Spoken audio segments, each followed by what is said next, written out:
A routine traffic stop? That's what Officer Wilkins thought, until the man he pulled over turned out to be the one person who could end his career. This isn't just a story about racism. It's about power, accountability, and a twist that left an arrogant cop speechless. And it all started with 6 words. You. Step out of the car. Now. You. Step out of the car. Now. The words cut through the quiet morning like a blade. Detective Marcus Carter's hands tightened on the steering wheel for just a second, just enough for his trained instincts to register the situation.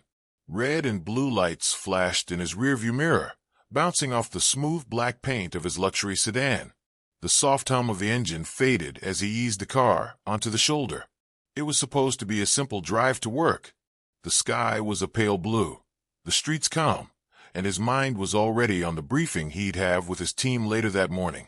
But now, all that was interrupted. He glanced into the mirror. The officer approaching didn't move with the measured calm of someone following procedure. No, his shoulders were stiff, his jaw tight, and Marcus knew enough about body language to recognize the difference between alertness and hostility. This wasn't about safety. This was about something else. Something uglier.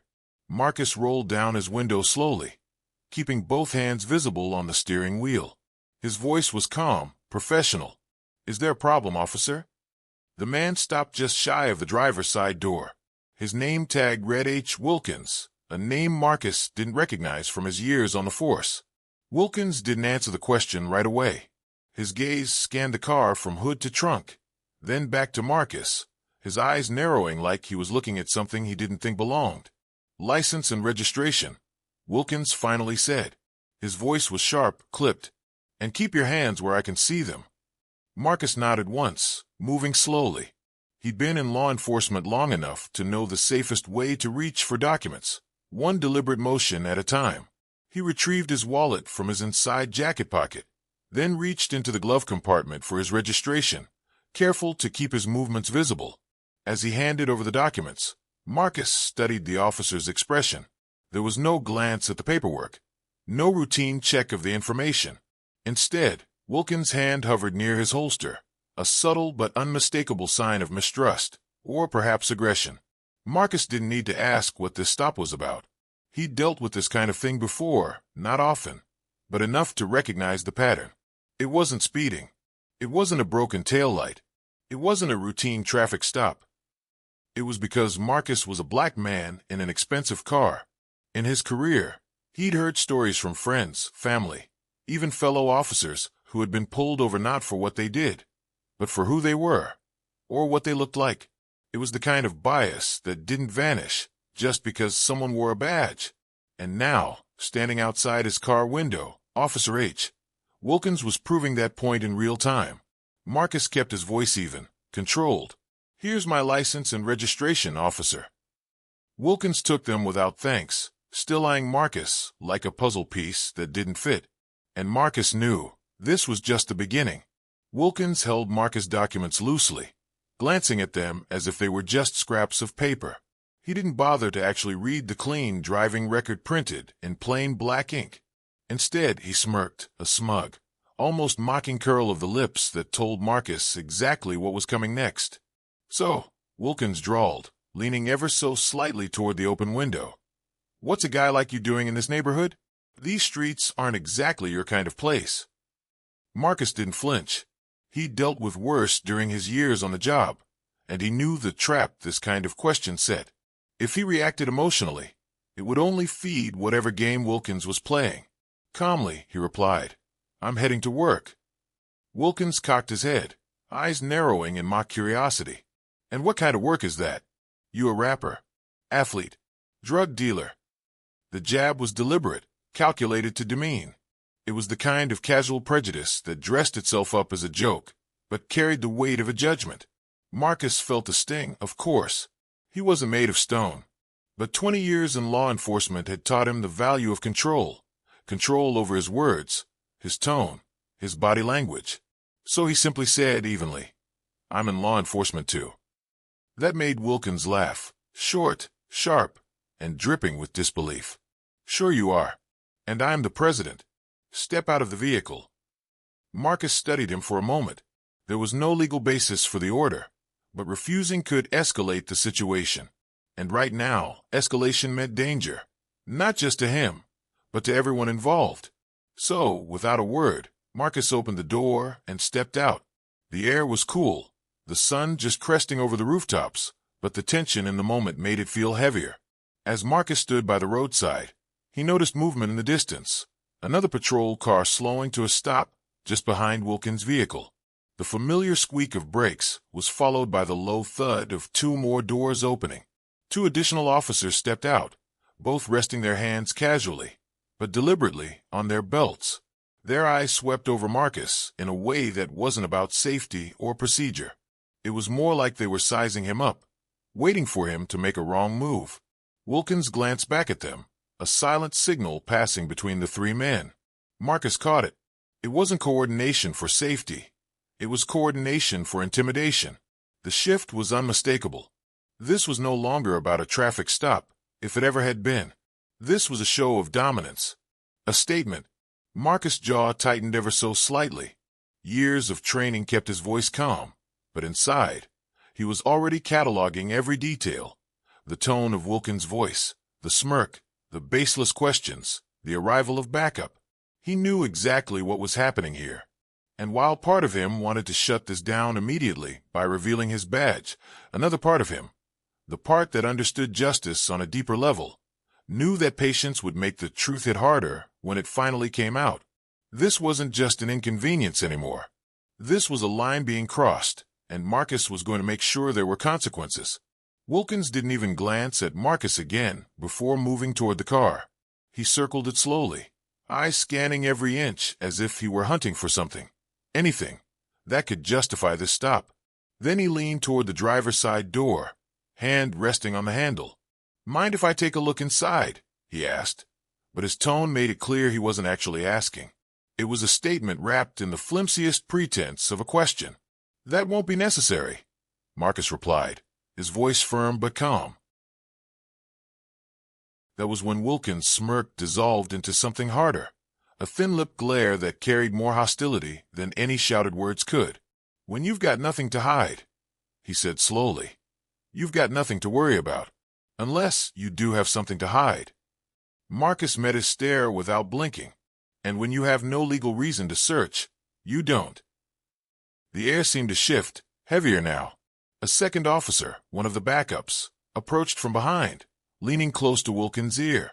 Marcus couldn't make out every word, but he caught enough of the low, conspiratorial tone to know it wasn't procedural. Whatever was said made Wilkins chuckle under his breath. The second officer grinned as if they shared a private joke. Then Wilkins spoke again, louder now, making sure Marcus could hear. "Bet the department doesn't care what you people carry around." It was one of those comments that didn't need unpacking. The words were simple, but the weight behind them was heavy, filled with prejudice, assumption, and contempt. It was meant to diminish, to place Marcus in a category Wilkins had already decided he belonged to, without knowing a thing about him. Marcus' fingers twitched slightly at his side. Years of experience told him this wasn't just about an officer overstepping. This was blatant profiling, abuse of authority in its rawest form. For a moment, Marcus felt the urge rise in him, sharp, almost satisfying, to pull out his badge and end the charade right then and there. One flash of that gold shield, one declaration of his position as the head of internal affairs, and the color would drain from Wilkins' face in an instant. But Marcus didn't move. Not yet. Instead, he stood perfectly still, letting the silence hang. Because in that pause, in that deliberate restraint, he was doing something far more powerful. He was letting Wilkins dig his own grave. The more the officer spoke, the more he acted on his own assumptions, the deeper the misconduct became. And Marcus, ever the investigator, was collecting every word, every action, like evidence in an open case. Patience, he reminded himself. Timing is everything. The lesson would land harder if it came after Wilkins had shown his true colors without any provocation. So Marcus stayed quiet, letting the officer believe he still had the upper hand, while knowing that in just a little while, the tables were going to turn in a way Wilkins would never forget. After nearly 15 minutes of pointless stalling, Questions that had nothing to do with driving. Slow walks back and forth to his patrol car. Whispered exchanges with the backup officers. Wilkins finally straightened up and delivered his next move. "All right," he said, voice dripping with authority he thought he had. "I'm going to need you to follow us down to the station." Marcus didn't even blink. He locked eyes with Wilkins, his calm gaze steady and unshaken. "Good idea," Marcus said. "We can go together." Wilkins' brow furrowed. The confidence in Marcus' voice didn't match the situation. "What's that supposed to mean?" Marcus moved deliberately, his hands slow and visible, trained movements that told everyone around that he knew exactly how to avoid being mistaken for a threat. He reached into the inside pocket of his suit jacket and drew something out. Sunlight hit the polished surface, and the gold glint caught every eye on that stretch of road. Marcus held it up, letting Wilkins get a good, clear look. The badge was heavy, immaculate, and unmistakable. The words engraved on the outer rim were sharp and bold. "Internal Affairs, Division Chief." Wilkins' confident stance faltered. His face seemed to drain of color in an instant. You're with Internal Affairs?" Marcus nodded, his tone still even, but now carrying a weight that filled the space between them. "Not just with it, Officer Wilkins. I run it." For a second, no one spoke. The traffic around them continued as normal, cars passing, engines humming. But in that moment, it felt like the entire world had gone silent. The two backup officers exchanged uneasy glances, shifting their weight from one foot to the other. Marcus stepped closer, his eyes locked on Wilkins. "I've spent my career investigating misconduct," he said, each word deliberate. "And today, you've just handed me one of the clearest, most blatant cases I've ever seen."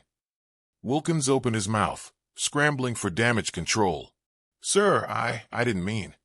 Marcus cut him off with a slight raise of his hand. "Save it. Every word you said, every action you took, it's already documented. And those body cams you're wearing." Marcus tilted his head toward the small black device clipped to Wilkins' chest. "I'll be requesting the footage personally. Every second of it.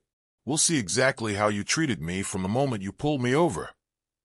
Wilkins glanced at the backup officers, as if silently begging for support, but neither of them moved. They were just as aware as he was.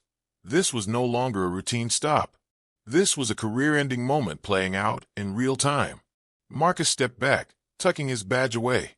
"I'll see you at a formal hearing," he said simply, turning toward his car. "Until then, I suggest you start thinking about what you're going to say when you're asked to explain yourself under oath." The words hung in the air like a verdict, and this time, Wilkins didn't have a single comeback. A week later, Marcus sat in a large conference room at police headquarters. The blinds were drawn, shutting out the bright afternoon sun. The room was filled with senior officials, commanders, captains, internal affairs investigators, and the chief of police himself. In the center of the long oak table sat a laptop connected to a wide screen. The only sound at first was the faint hum of the air conditioning. Then, with a single click, the body cam footage began to play. There it was, everything Marcus had experienced, now seen from the exact perspective of Officer Wilkins. The flashing lights, the initial tone of hostility, the smirk, the loaded questions, every racial jab, every baseless accusation, captured in high-definition video with clear, undeniable audio. No one in the room spoke. They didn't have to. The evidence spoke for itself. When the footage reached the part where Wilkins ordered Marcus out of the car, the room seemed to grow colder. By the time it reached the moment Wilkins muttered, "Bet the department doesn't care what you people carry around," you could feel the collective shift in the room's atmosphere. It wasn't just embarrassment, it was outrage. Finally, the clip ended. The screen went black. Silence filled the space. The chief of police leaned forward, resting his clasped hands on the table. His voice was measured, but there was a deep edge to it. "Officer Wilkins," he began, "your conduct is a disgrace to this department and this city. Your actions violated department policy, state law, and the fundamental principles of policing." He paused, letting the words land like a gavel. "Effective immediately. You are suspended pending termination." Two internal affairs officers stepped forward and asked Wilkins to remove his badge and weapon.